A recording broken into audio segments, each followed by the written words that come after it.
Study in Scarlet by Arthur Conan Doyle. Part 2, Chapter 5. The Avenging Angels.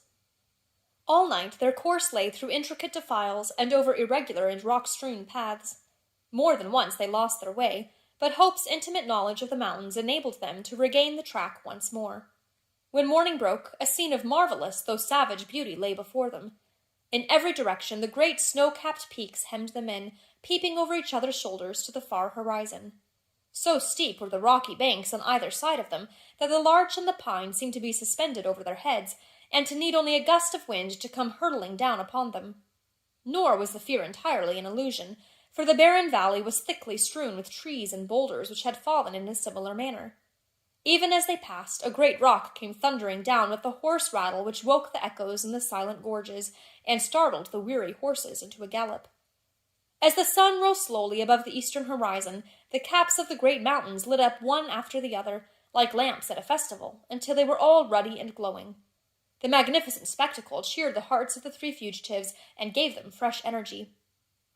At a wild torrent which swept out of a ravine, they called a halt, and watered their horses, while they partook of a hasty breakfast. Lucy and her father would fain have rested longer, but Jefferson Hope was inexorable. "They will be upon our track by this time," he said. "Everything depends upon our speed. Once safe in Carson, we may rest for the remainder of our lives." During the whole of that day they struggled on through the defiles, and by evening they calculated that they were more than 30 miles from their enemies. At night time they chose the base of a beetling crag, where the rocks offered some protection from the chill wind, and there, huddled together for warmth, they enjoyed a few hours' sleep. Before daybreak, however, they were up and on their way once more. They had seen no signs of any pursuers, and Jefferson Hope began to think that they were fairly out of the reach of the terrible organization whose enmity they had incurred. He little knew how far that iron grasp could reach, or how soon it was to close upon them and crush them. About the middle of the second day of their flight, their scanty store of provisions began to run out. This gave the hunter a little uneasiness, however, for there was game to be had among the mountains, and he had frequently before had to depend upon his rifle for the needs of life. Choosing a sheltered nook, he piled together a few dried branches and made a blazing fire, at which his companions might warm themselves, for they were now nearly 5,000 feet above the sea level, and the air was bitter and keen. Having tethered the horses and bid Lucy adieu, he threw his gun over his shoulder and set out in search of whatever chance might throw in his way. Looking back, he saw the old man and the young girl crouching over the blazing fire, while the three animals stood motionless in the background. Then the intervening rocks hid them from his view. He walked for a couple of miles through one ravine after another without success, though, from the marks upon the bark of the trees and other indications, he judged that there were numerous bears in the vicinity. At last, after 2 or 3 hours' fruitless search, he was thinking of turning back in despair, when, casting his eyes upwards, he saw a sight which sent a thrill of pleasure through his heart. On the edge of a jutting pinnacle, 300 or 400 feet above him, there stood a creature somewhat resembling a sheep in appearance, but armed with a pair of gigantic horns. The bighorn, for so it is called, was acting probably as a guardian over a flock which were invisible to the hunter, but fortunately he was heading in the opposite direction and had not perceived him. Lying on his face, he rested his rifle upon a rock, and took a long and steady aim before drawing the trigger. The animal sprang into the air, tottered for a moment upon the edge of the precipice, and then came crashing down into the valley beneath. The creature was too unwieldy to lift, so the hunter contented himself with cutting away one haunch and part of the flank. With this trophy over his shoulder, he hastened to retrace his steps, for the evening was already drawing in. He had hardly started, however, before he realized the difficulty which faced him. In his eagerness, he had wandered far past the ravines which were known to him, and it was no easy matter to pick out the path which he had taken. The valley in which he found himself divided and subdivided into many gorges, which were so like each other that it was impossible to distinguish one from the other. He followed one for a mile or more, until he came to a mountain torrent which he was sure that he had never seen before. Convinced that he had taken the wrong turn, he tried another, but with the same result. Night was coming on rapidly, and it was almost dark before he at last found himself in a defile which was familiar to him. Even then it was no easy matter to keep to the right track, for the moon had not yet risen, and the high cliffs on either side made the obscurity more profound. Weighed down with his burdens, and weary from his exertions, he stumbled along, keeping up his heart by the reflection that every step brought him nearer to Lucy, and that he carried with him enough to ensure them food for the remainder of their journey. He had now come to the mouth of the very defile in which he had left them. Even in the darkness he could recognize the outline of the cliffs which bounded it. They must, he reflected, be awaiting him anxiously, for he had been absent nearly 5 hours. In the gladness of his heart he put his hands to his mouth and made the glen re-echo to a loud halloo as a signal that he was coming. He paused and listened for an answer. None came save his own cry, which clattered up the dreary, silent ravines and was borne back to his ears in countless repetitions. Again he shouted, even louder than before, and again no whisper came back from the friends whom he had left such a short time ago. A vague, nameless dread came over him, and he hurried onward frantically, dropping the precious food in his agitation. When he turned the corner, he came full in sight of the spot where the fire had been lit. There was still a glowing pile of wood ashes there, but it had evidently not been tended since his departure. The same dead silence still reigned all round. With his fears all changed to convictions, he hurried on. There was no living creature near the remains of the fire. Animals, man, maiden, all were gone. It was only too clear that some sudden and terrible disaster had occurred during his absence, a disaster which had embraced them all, and yet had left no traces behind it. Bewildered and stunned by this blow, Jefferson Hope felt his head spin round and had to lean upon his rifle to save himself from falling. He was essentially a man of action, however, and speedily recovered from his temporary impotence. Seizing a half-consumed piece of wood from the smoldering fire, he blew it into a flame and proceeded with its help to examine the little camp. The ground was all stamped down by the feet of horses, showing that a large party of mounted men had overtaken the fugitives, and the direction of their tracks proved that they had afterwards turned back to Salt Lake City. Had they carried back both of his companions with them? Jefferson Hope had almost persuaded himself that they must have done so, when his eye fell upon an object which made every nerve of his body tingle within him. A little way on one side of the camp was a low-lying heap of reddish soil, which had assuredly not been there before. There was no mistaking it for anything but a newly dug grave. As the young hunter approached it, he perceived that a stick had been planted on it, with a sheet of paper stuck in the cleft fork of it. The inscription upon the paper was brief, but to the point. John Ferrier, formerly of Salt Lake City, died August 4th, 1860. The sturdy old man, whom he had left so short a time before, was gone then, and this was all his epitaph. Jefferson Hope looked wildly round to see if there was a second grave, but there was no sign of one. Lucy had been carried back by their terrible pursuers to fulfill her original destiny by becoming one of the harem of an elder son. As the young fellow realized the certainty of her fate, and his own powerlessness to prevent it, he wished that he too was lying with the old farmer in his last silent resting-place. Again, however, his active spirit shook off the lethargy which springs from despair. If there was nothing else left to him, he could at least devote his life to revenge. With indomitable patience and perseverance, Jefferson Hope possessed also a power of sustained vindictiveness, which he may have learned from the Indians amongst whom he had lived. As he stood by the desolate fire, he felt that the only one thing which could assuage his grief would be thorough and complete retribution, brought by his own hand upon his enemies.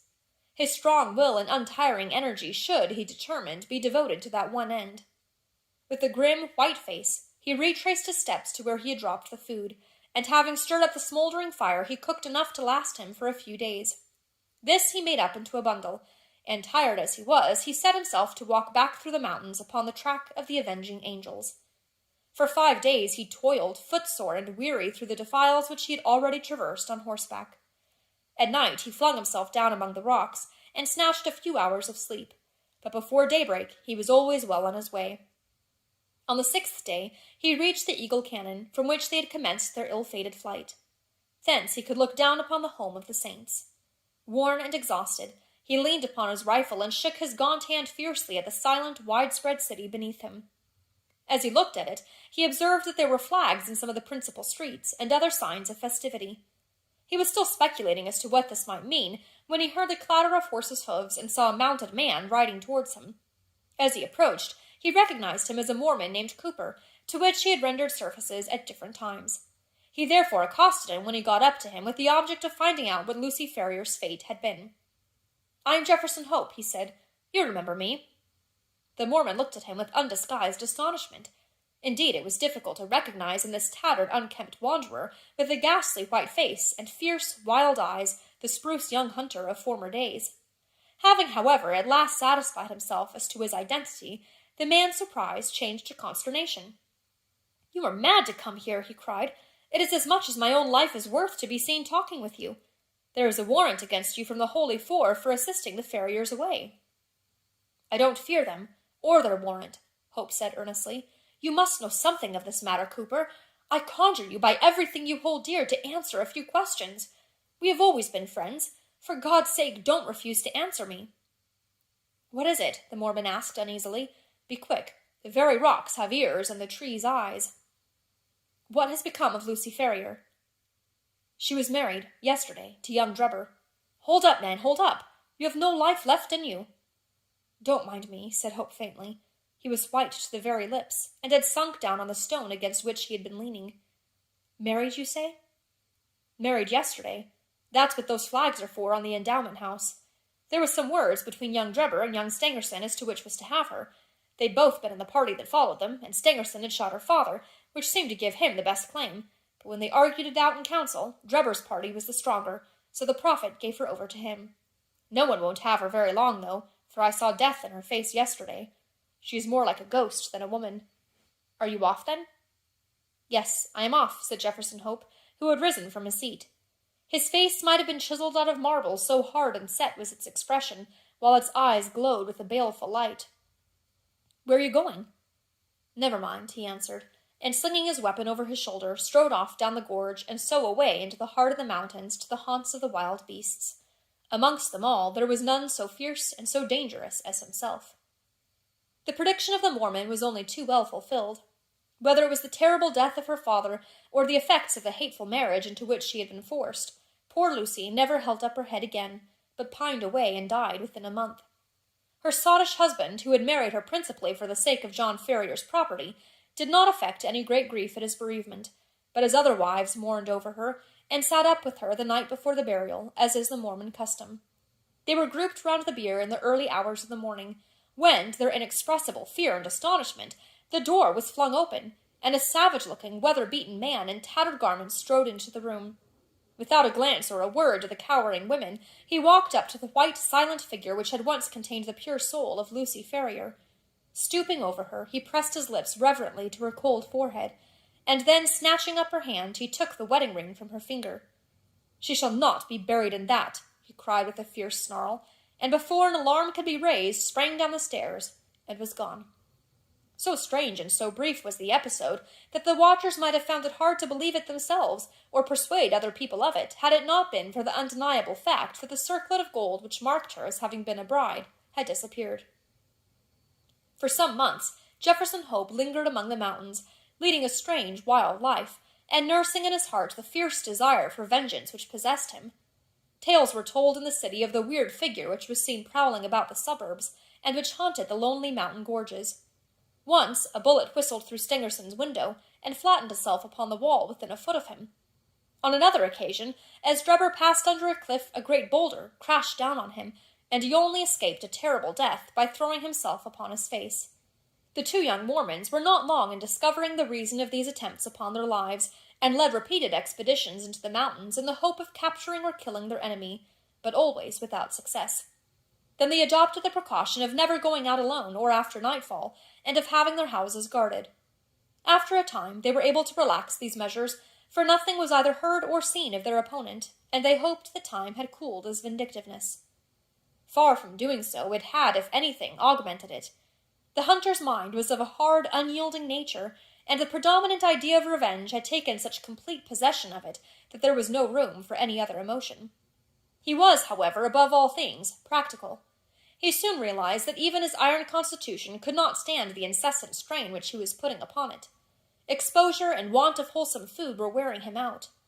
If he died like a dog among the mountains, what was to become of his revenge then? And yet such a death was sure to overtake him if he persisted. He felt that that was to play his enemy's game, so he reluctantly returned to the old Nevada mines, there to recruit his health and to amass money enough to allow him to pursue his object without privation. His intention had been to be absent a year at the most, but a combination of unforeseen circumstances prevented his leaving the mines for nearly 5. At the end of that time, however, his memory of his wrongs and his craving for revenge were quite as keen as on that memorable night when he had stood by John Ferrier's grave. Disguised and under an assumed name, he returned to Salt Lake City, careless what became of his own life as long as he obtained what he knew to be justice. There he found evil tidings awaiting him.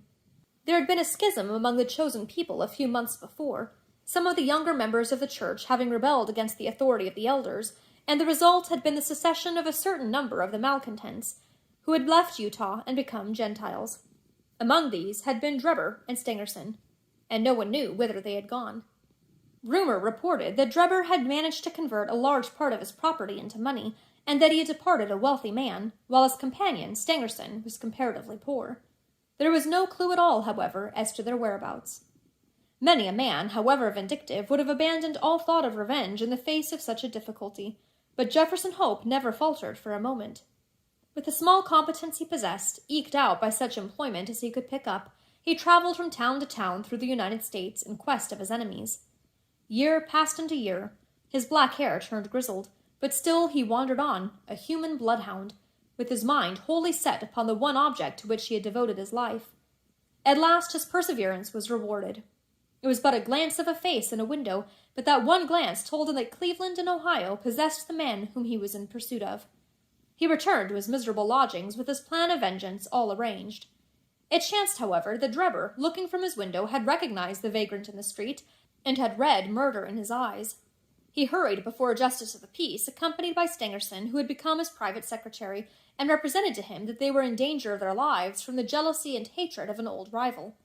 That evening Jefferson Hope was taken into custody, and not being able to find sureties, was detained for some weeks. When at last he was liberated, it was only to find that Drebber's house was deserted, and that he and his secretary had departed for Europe. Again the avenger had been foiled, and again his concentrated hatred urged him to continue the pursuit. Funds were wanting, however, and for some time he had to return to work, saving every dollar for his approaching journey. At last, having collected enough to keep life in him, he departed for Europe, and tracked his enemies from city to city, working his way in any menial capacity, but never overtaking the fugitives. When he reached St. Petersburg, they had departed for Paris, and when he followed them there, he learned that they had just set off for Copenhagen.